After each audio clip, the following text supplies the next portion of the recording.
നമസ്കാരം. മോഷണക്കുറ്റം ആരോപിച്ച് പോലീസ് മർദ്ദിച്ചെന്ന യുവാവിന്റെ പരാതി പൊളിഞ്ഞു. മോഷണ ദൃശ്യങ്ങൾ പുറത്തു വന്നതോടെയാണ് ഇതോടെ കള്ളനെ ഏവർക്കും പിടികിട്ടി. കോട്ടയം മുണ്ടക്കയം സ്വദേശി അഫ്സലാണ് പോലീസും കടയുടമയും ചേർന്ന് തന്നെ കുടുക്കാൻ ശ്രമിക്കുകയാണെന്ന ആരോപണവുമായി രംഗത്തെത്തിയത്. എന്നാൽ മോഷണ ദൃശ്യങ്ങൾ പുറത്തു വന്നതോടെ യഥാർത്ഥ പ്രതിയെ കണ്ടെത്തി. അഫ്സലിന്റെ അറസ്റ്റ് ഉടൻ രേഖപ്പെടുത്തുമെന്നാണ് പോലീസ് വ്യക്തമാക്കുന്നത്. മോഷണക്കുറ്റം ആരോപിച്ച് നഗ്നനാക്കി മർദ്ദിച്ചുവെന്ന പരാതിയുമായി കഴിഞ്ഞ ദിവസമാണ് അഫ്സൽ ആശുപത്രിയിൽ ചികിത്സ തേടിയത്. തുടർന്ന് ജില്ലാ പോലീസ് മേധാവിക്കും മുഖ്യമന്ത്രിക്കും പരാതി നൽകി. എന്നാൽ മുണ്ടക്കയത്തെ കൊറിയർ സ്ഥാപനത്തിലെ CCTV ദൃശ്യങ്ങൾ പുറത്തു വന്നത് പോലീസിന് ആശ്വാസമായി. മോഷ്ടാവ് അഫ്സലാണെന്നും വ്യക്തമായി. എല്ലാം CCTVയിൽ പതിഞ്ഞിട്ടുണ്ട്. മേശവലിപ്പിൽ നിന്ന് പണമെടുത്ത് എണ്ണി തിട്ടപ്പെടുത്തിയ ശേഷം ബാഗിൽ വെച്ച് പുറത്തിറങ്ങുന്നതാണ് ദൃശ്യങ്ങളിലുള്ളത്.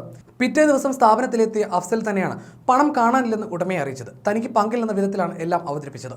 സംശയം തോന്നി സ്റ്റേഷനിലേക്ക് വിളിപ്പിച്ച പോലീസ് ചോദ്യം ചെയ്യലിനിടെ മണിക്കൂറുകളോളം മർദ്ദിച്ചുവെന്നാണ് പരാതി. ഇയാൾ പണം ചെലവഴിച്ചത് സംബന്ധിച്ച് പോലീസിന് വിവരം ലഭിച്ചു.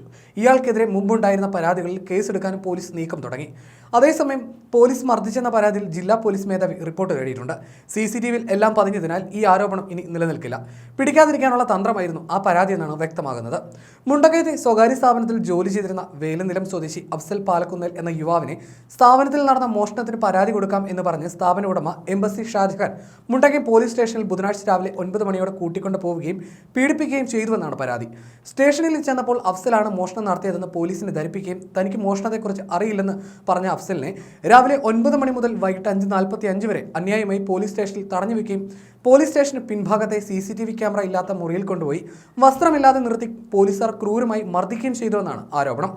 അവശ്യ നിലയിൽ വീട്ടിലെത്തിയ അഫ്സൽ മർദ്ദന കാര്യങ്ങൾ ആശാവർക്കറായ മാതാവിനെയും പിതാവിനെയും അറിയിക്കുകയും അവർ പഞ്ചായത്ത് മെമ്പറെയും കൂട്ടി അഫ്സലിനെ മുണ്ടക്കയത്തെ സ്വകാര്യ ആശുപത്രിയിൽ എത്തിക്കുകയും ചെയ്തു. പരിശോധനയിൽ മർദ്ദനത്തിൽ അഫ്സലിന്റെ നട്ടലിന് ക്ഷതം ഏറ്റിട്ടുള്ളതായി ഡോക്ടർമാർ അറിയിച്ചു. അഡ്മിറ്റാക്കി തുടർ പരിശോധനകൾ നടന്നു വരുന്നു. ഇതിനിടെയാണ് CCTV ദൃശ്യങ്ങൾ പുറത്തു വന്നത്.